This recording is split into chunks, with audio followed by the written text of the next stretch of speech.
Kelieri hikawe amashawa wamini ni mahashumenyare savamagagano atauni tandavakau nakarini yaturake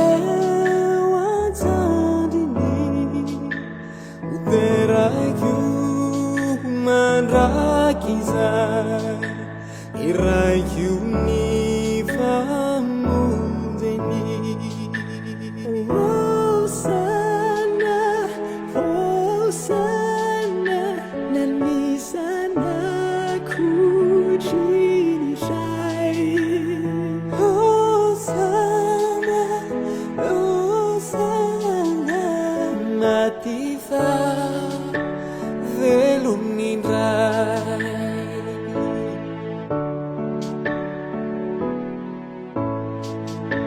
Niara mati taminyao ni utaku na levini